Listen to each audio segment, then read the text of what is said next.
Let me then just talk about something really classical and really profound in that old-fashioned sense of, oh my God, this is one of the greatest pieces ever written, and I'm here on a stage with an orchestra with an amazing conductor, and everyone's focus is to the conductor and the music, and the conductor is this absolute link to the dead composer, and all that old-fashioned stuff that I try and force people to not believe is true. Anyway, it is sometimes the most incredible experience when you sacrifice every bit of your own personality, your own ego, your own body, your own soul in service to the conductor, who's also sacrificing his own ego, his soul, in service of the music. And this was a man called Leonard Grin.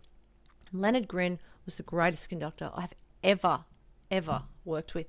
He did Shostakovich 10th Symphony. And what I'm going to link down the bottom is the Youth Orchestra of Venezuela with Dudamel playing the second movement of Shostakovich 10 because it's epic, and I can't find one with Leonard Grin doing it. So I thought I'd just put the most famous, iconic, sick. You feel sick when you listen to this. The accuracy just pulls it out of human, because it's actually impossible. This is one of those pieces that's impossible. The second movement of this symphony is impossible. There's so many syncopated moments that always fall apart. Professional, student, amateur, it doesn't matter. This movement always falls apart, or it always nearly falls apart, or it always just sounds kind of okay, and the syncopation just drags, and then the normal music just goes forward and everything just splits off, and it's really annoying. This guy, he rehearsed us so much because he wasn't going to put up with anything other than what Shostakovich wanted, in his opinion. So the first movement's really, really slow. He made us do triple pianissimo like no one has ever done. Fingerboard. It was more about bow speed. He was a real genius at bow speed. Wow. And he was forcing everyone to be in the same part of the bow. Slow. He was like one of those. Was he a string player? I think he was a string player. Yeah. Oh, I can't remember actually. If not, actually, yeah. I think I'm also going to link his then. biography.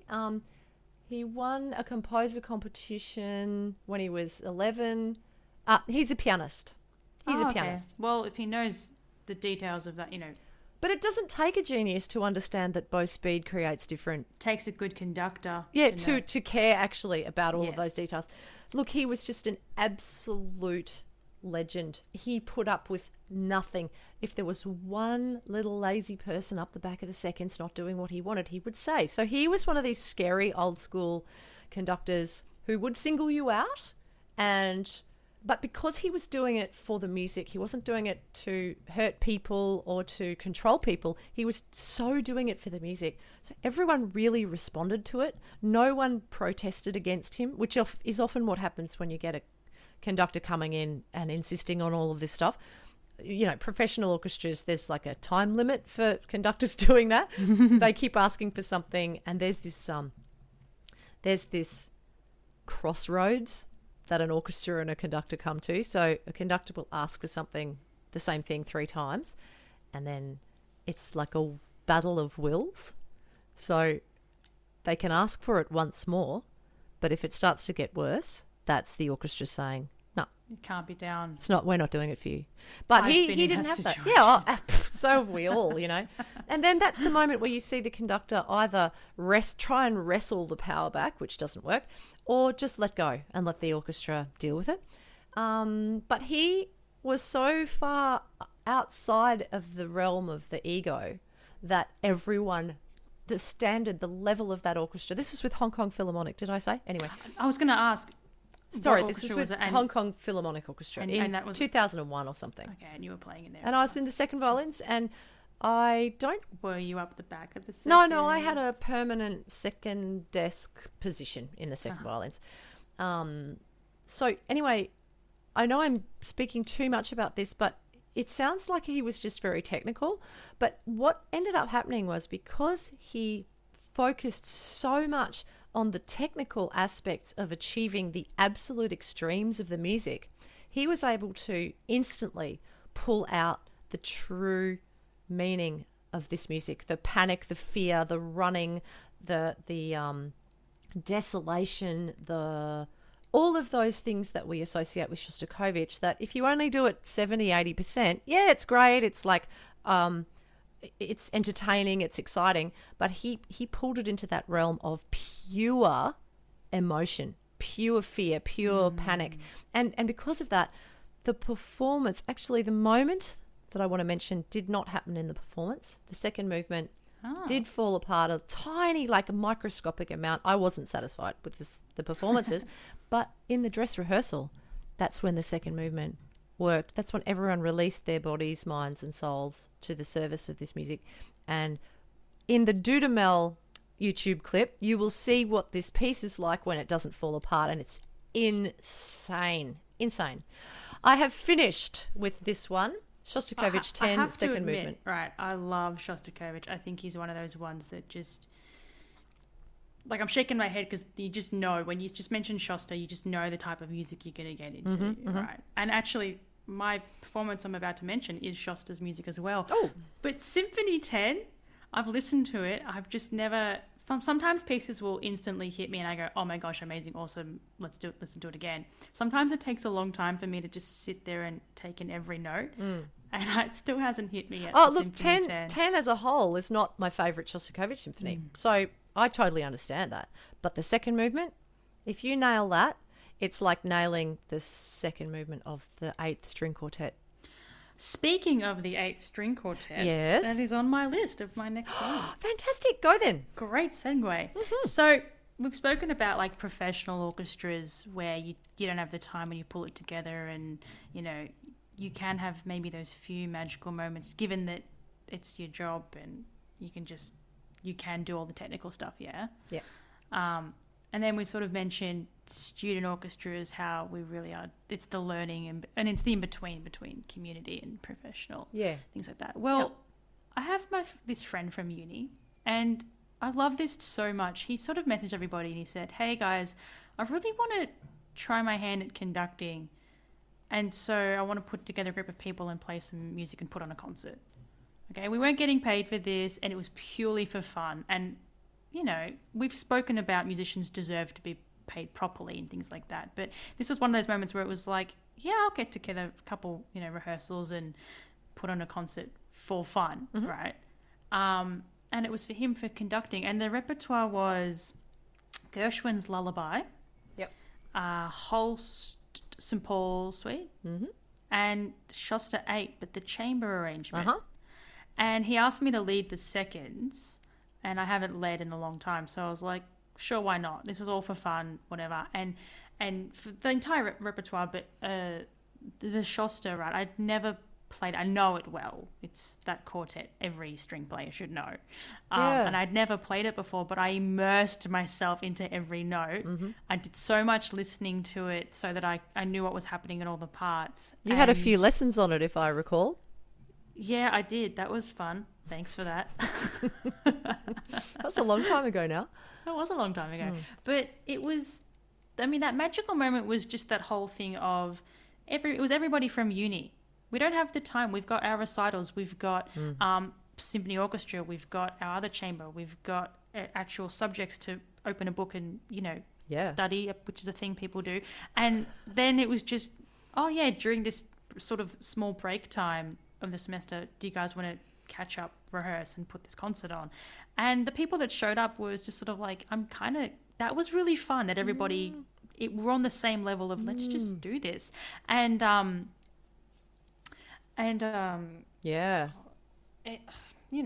do know. That's like everyone doing it with the same priority in mind. Yeah, I don't have the words for it, but it was just the conductor, my friend, he is obsessed with Shosta. So we want to talk about conductors that maybe don't know how to get the grasp of the right, the music that they're conducting, whatever. He knew it. He knew it. He knew this. He knew this conductor. He knew the composer. He knows the music. He knew how to draw out the sound. And I had my go of really leading my section. And then by the time we got to the concert, you just sit there and you just went, we all know what we're doing. And it was just...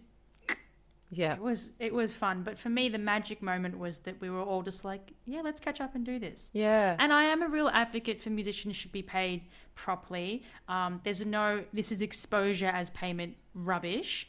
But sometimes when you get to the, no, I'm being paid for my time, it's work, you can lose that magic of why you want to do it in the first place. So we You took are out so all of that. right about that. That is And- fantastic. Good job. And we did that, and we're all, all students. My friend, I said to the conductor, he has to lead cellos. Like I just said, he's leading cellos. Yeah. Actually, he didn't do that concert. He did the next one. All right. But oh, did he? I don't remember now. But it was just there. We did it for fun. Yeah. And was it perfect? Probably not. There was this one solo bit that was just difficult to put together, and we only did it in 3 rehearsals or so. Yeah. So it was kind of all of that, but it was just, we take away everything. We're all catching up. We all agreed to give up our time just for the fun of it, and people came to the concert and loved it. And to support this conductor too, because you all know as musicians how hard it is to get a break. And conductors, it's even worse. You've got all the symphony orchestras mainly. Well, it's going to be different after COVID, but got all the symphony orchestras really accentuating presenting overseas conductors. So if you want to be a conductor in Australia, it's quite difficult. You've got to go overseas, get famous overseas, and then come back. That's a real Australiana thing of, well, you can't be much good if you're still here. That kind of thing, which hopefully is going to change. But yeah, I totally get what you're saying. And if you had said to that guy, yeah, we'll do your gig, but you have to pay us, $200 each per call. Yeah, no. Where's that guy going to get the money from? I mean, Yeah. we've got to help each other. I mean, we Yeah. don't do it for Sony. Don't do it for Oprah Winfrey. She's got money. She can pay, right? But Yeah. you can do it for your friends. There's no shame in And that. then everybody that came and was in the audience was our friends and family that wanted to. They happily paid for a ticket, which ended up covering the costs of hiring out the hall. Yeah, exactly. So Beautiful. It was just fun. And I remember messaging you after the concert. I said I nailed it. Like, I had lessons on it when I was still learning it. So it's kind of like, oh, you're going too fast in that second movement. I just got to, I haven't learned it properly. But, Yeah. I messaged you and I went, yeah, we nailed it. Fantastic. Just great. And it's such a great piece to nail. The 8th string quartet / chamber version of Shostakovich is just one of the great pieces of all time. I think the chamber version's cool, but there's a different energy you get when it's just the 4 instruments. And my favourite types of quartets are one where every single part is awesome, and that is just Well, all that over didn't the- start happening until Beethoven, really, because it was just a solo violin, first violin, and then go-go dancers behind the solid gold dancers. Anyway, static support. yeah, cool. So, Is this your last one? no, this is second last. Okay. I'm up to number 4. Aren't you up to number 4? Oh, you should be up to number 5 after this one. Yeah, I've got one more left. Yeah, cool. All right, so I'm going to pop to my favourite piece ever written of all time, which is the Benjamin Britten War Requiem. Such a random piece for you. I know, it is. Because I know you so well. It's just like, what? But do you notice that the pieces I get really excited about are not Bach, Brahms, Beethoven? Even though I do love those pieces. You know the pieces that I get excited about? Bach, Brahms, Beethoven, Yeah, Shostakovich, everything. No, but what I'm saying is that most people think, most people's favourite pieces come from the Austro-Germanic repertoire, right? The real standard of standards. Yeah, and which is bizarre because we're a British colony. So I've been lucky enough to grow up with a lot of English pieces of music. We had an English dean of music at the conservatorium. We had an English chorus master at the conservatorium, head of opera. We had a very heavy English nationality department at the university.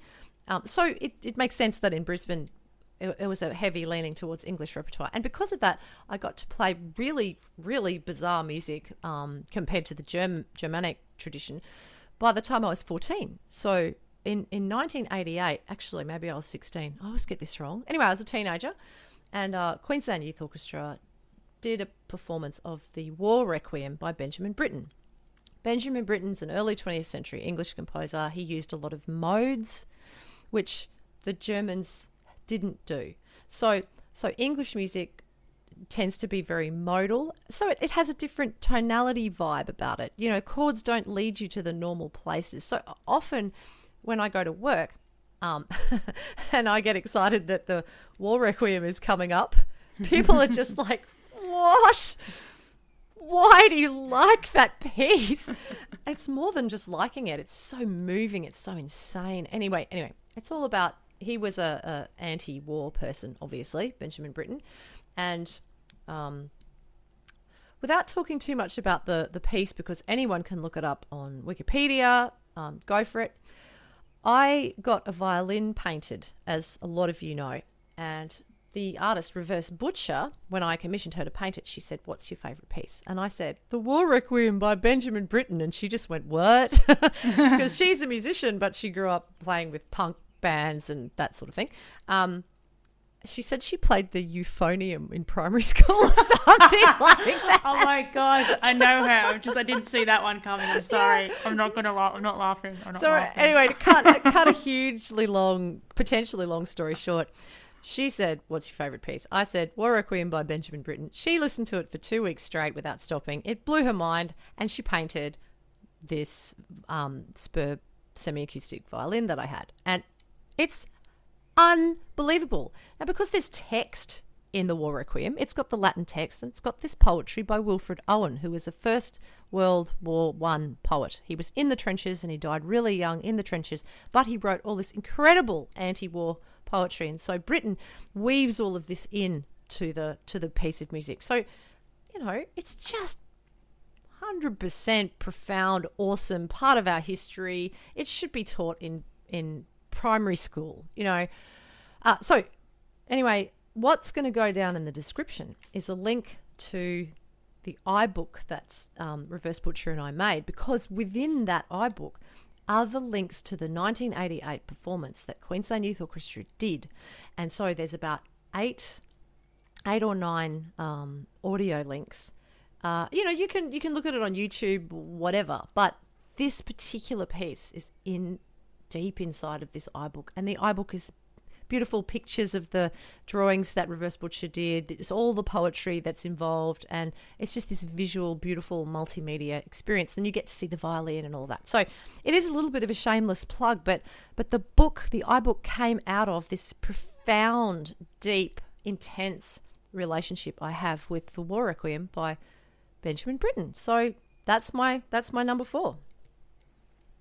Awesome. Are you still there? Yeah, no, I know that story so well. Yeah, sorry. I was the first to buy that iBook because you made it. Yeah.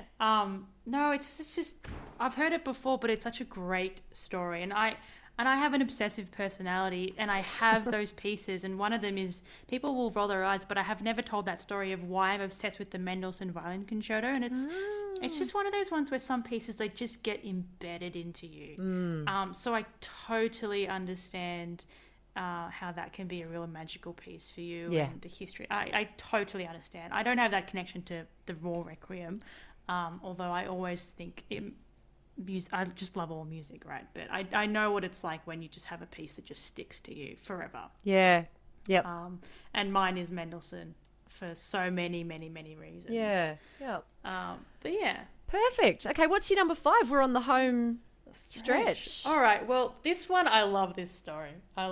Because it's when I played Beethoven 9, the last movement. Oh, yeah. And you were my desk partner. Yeah! Woo! And I'll tell the story because this was so much fun. Was it last year? I think it was last year or the year before. So the MSO does this really cool program where they invite, it's called Symphony in a Day. They invite people to come and play with them that are amateurs or community musicians, right? Yep. And I signed up to it and I got in. And I didn't say anything to Sarah. I didn't say anything to you. I just sort of was just like, okay, I'll just wait till I find out if I'm in violin 1 or violin 2.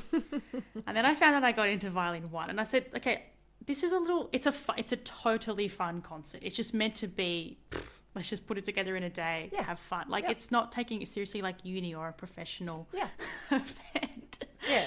But I just thought, in order to make it really, really, really worthwhile, I have to sit next to Sarah, my teacher. Woo-hoo. And so I remember we were in ABC having a lesson, and I just said, oh, I have to tell you something. And you go, what, is it gossip? I said, no. I said, I got into symphony today and I got into violin one. Do you want to be guest partners? And you go, oh my gosh! And yes, we pulled some strings because we know people, and we were put, you know, it wasn't a lucky draw that I was sitting next to Sarah. Sorry, that wasn't it. We pulled that one together. So thanks to the people that allowed us to do that. But we did that. But more to the point was, when the MSO released that was the date of that concert and the applications were open, they said we were going to be playing just the last movement of Beethoven 9. And I've played other Beethoven symphonies before, never done any part of the ninth. And so once I found out I got into violin 1, I downloaded the score. I downloaded the violin 1 part and I memorized everything. I needed to just, because there was no way, even though it was a fun concert, there was no way I was going to sit next to my teacher and not play well. Like, it wasn't happening. I know it was all meant to be fun and my mum was going to be in the audience, all of that. I know it's just a thing, but there's no way that was happening. So the concert was in, I think, May. And I was learning that part from February, just absolutely like every single page, every single note. Where are the dynamics? And I got a funny story to tell you around this as well, because I spent so much time just going in depth with Beethoven 9. I listened to so many recordings of it, and so I knew it. And that's one of the things. Every time I've had concerts that I love, that having those magical moments is when I absolutely know my part back to front. That goes back to the VCE performance. That goes back to Sibelius. Anything. The pieces that I mentioned today. Yeah. So that was this one. I knew full well it was just going to be let's have a laugh the entire time, but I was going to take the playing part seriously. Oh, you definitely did. Yes. So I brought it to my lesson because there was those 2 pages. Oh, they're impossible. And you know what pages they are. Where it was just sort of like, come on, I have to get it. And there were moments in the rehearsals and in the actual concert where I'd get it, and it was so much fun. But the whole thing, putting it together, it was 2 rehearsals in the concert, and we just had fun. It was just, it was just like, it was good. But because I spent so much time, this is the funny story. I spent so much time going every single note. I very confidently played this one part where we play this B octave chord, and I went, yeah. And then you just point, and it was a B flat in the key signature. And I went, oh, crap, because I went through everything and I completely just missed it. You missed it. I just didn't say. It was that B natural octave was very in tune, but it was just not. Yeah. Right. But I didn't do that in the concert. But because circled it then. But that was just fun, and it was just, you talk about moments where you forget it's the job, you forget anything. Like, I took learning the music really seriously, and those, I remember you tapped the music at one page and you went, yeah, you nailed that bit. And I was like, yes, affirmation. But that was just fun. And I still think about that. That was it. So that's probably my top. I had so much fun, and it was next to my teacher, and you were playing with so much detail, and I was like, oh my gosh. And I could tell it was one of those moments where you were like, oh yeah, I know this. I don't really have to do anything, or just, yep, I know, I'm so annoying like that, aren't I? Oh, and I remembered that moment where there was this one tricky bit that I genuinely struggled with, and I just turned to you and I just went, show off. Because you were just getting it. It's like, oh, I've got so much work to do. But that was just fun. And the fact that it worked out, like, I just happened to get in. I happened to get into first violins. You happened to be rusted on that week. And then we happened to email the right people and get put on. Like, it just all worked out to just be super fun. Oh, look, I would have, if that had happened and I wasn't rostered on, I would have swapped with someone to be on, because those weeks are split. Those weeks are split weeks. So you got half the orchestra doing something else and half the orchestra doing symphony in a day. It's usually in education week, right? So all of these community things are happening, and all of these education concerts are happening. And so it's always really good to know if your students have made it into symphony in a day. And then you think, okay, well, which section are they in? And of course, management will let me sit next to who I want to. Of course they're going to do that. They would never say, no, you're not allowed to sit next to your student, because they know the true meaning of symphony in a day. And that is, the community can come in and play with the MSO. Are you kidding me? It's like, when does that happen, So of course we want everyone to have such a great time, The people that come into that are people that just play for fun, play in community orchestras. Then you get the students in there that just, it's another experience for them. But yeah, it was just great. So that was my number 5. Fantastic. Wow. Yeah. Cool. I had a great day too. And actually, if you've been watching these episodes on YouTube, the one photo where it's you and me in the desk on Hamer Hall, that was that day, and I'm glaring. Like, that was just a fun photo, but that was that day. I'll just put it up on Instagram again, just repost it. Yeah, okay. All right, so my number 5 is it's the sort of the saddest one, but it's not really sad. Anyway, let me explain. It's the memorial concert for my dad, and we played the current Queensland Youth Orchestra played their Mahler. Oh, I can't even remember what the piece was. Oh, sorry. Anyway, they played some Mahler in the first half. And then the second half was an alumni orchestra. So people came back from everywhere, some internationally, came back from everywhere to play the Pines of Rome. Best piece. Which is actually one of your favourite pieces. No, it's my favourite. And it's become my favourite because the older I get, I know I go on about English music a lot, and my mum is, let's say, British, so she's a lot of English and Irish, mostly Irish. Yeah, same with my family. Blood, yeah. And then I've got this European side because Dad was full Italian. His mum. Same with my family. Yeah, exactly. Eastern European. That's why we fluctuate so violently between trying to be really polite but actually being really angry most of the time. That's a lifelong struggle for me, but thank you for going on that journey with me through this Splitting Hairs channel. So anyway, we have this memorial concert and we're playing Pines of Rome, and the beautiful Peter Luff, who is an incredible French horn player. He lives in Brisbane. He was head of brass, and he started taking over when Dad was too ill to conduct his own orchestra. So he was just sort of deteriorating over a few years, and Peter Luff would come in and conduct. It wasn't only Peter Luff who took over, but when we were planning the memorial concert, my sister and I were like, it has to be Peter Luff. It just has to be Peter Luff. Because Dad really valued that relationship. Peter was so supportive to Dad. Anyway, Pines of Rome itself is a piece that I have always loved, but I've been insecure about loving it because certain snobs in my field say, oh, it's a youth orchestra piece, as if that's a bad thing, or it's a amateur piece. Pfft, what? Or they do the Only same thing. Only because we've made it that. Well, I don't really know the motivation for saying that sort of thing. I think it's just another one of these subconscious mythologies that persist because then it just elevates certain things above other things. So, for example, you can't say that The Planets by Gustav Holst is your favourite piece because he was an English composer. So you're a lunatic if one of your favourite pieces is English. Oh, it's a youth orchestra piece. Anyway, so Respighi tends to be a little bit like that. People don't take Respighi that seriously as a composer, which is ridiculous because he was a fabulous composer. Anyway, Dad loved Respighi more than anything. And just being in the orchestra, in the alumni orchestra with 100+ people who had come back to honour the life of my father and his contribution to music. And you get to that last page. Oh, don't even. You get to that last page. Anyway, in the description, we've put a link to the memorial concert. Watch the whole, hour and a half, 2 hours, whatever it is, if you want. If you want to just jump straight to the Respighi, I've put the time code in there.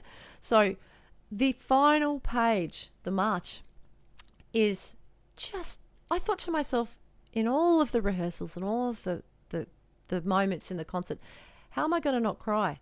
But you know what? I didn't, because it was just a culmination of the life's work of one human who had such a positive effect on music, on the state, on the country, on human beings, on thousands and thousands of human beings, that to cry would almost like belittle it. Don't cry. This is awesome, So I get to that final bit and that final tremolo and that final chord. It's when the horns start. Yeah, it is when the low horns start, definitely. Oh, Yeah, just that. Even I'm gone thinking about it. And I just love that you love that piece too. So you can fully understand not only the music and all the emotions that come up because of that, but that one moment where everyone was there for Dad. The whole audience was there for Dad. Every single person in that room was feeling the same thing. And I want to sum up by saying that's the magic of classical music. And I use the word classical music because often classical music is so hard.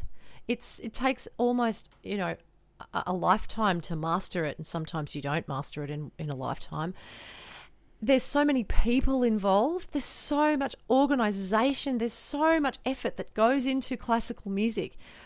It's so old. It's so profound in some ways. And there's still so many effects it has on people. And it's still meaningful. And that moment, that night, that sums up the meaning of it for me. And that's my 5. Yeah, that's such a great ending. And just to quickly add to that, I never met your dad, but I've heard you can't be in the classical world and not hear about him. But I've been so fortunate that I know you and Monica really well, and to have learnt from you, and then to find out that Pines of Rome was his favourite. It's just that's so awesome. But then the MSO played it earlier in the following year after that. And I remember I was in the audience, speaking of an audience moment, and that last page happens, and I know that it was the first time you'd played it since that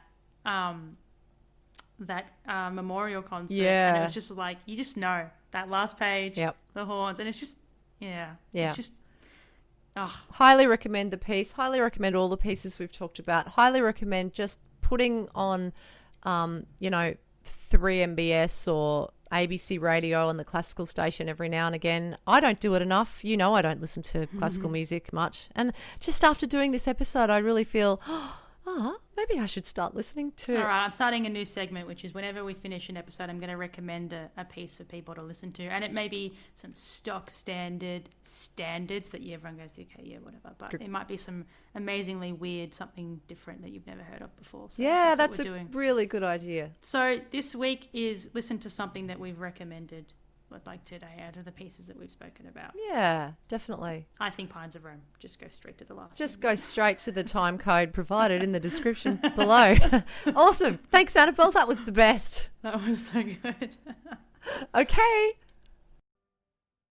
Thanks for listening to this episode of Splitting Hairs. Hope you enjoyed it. Yeah, and if you're listening on one of the audio-only platforms, jump over to YouTube where you can see more content and what we look like.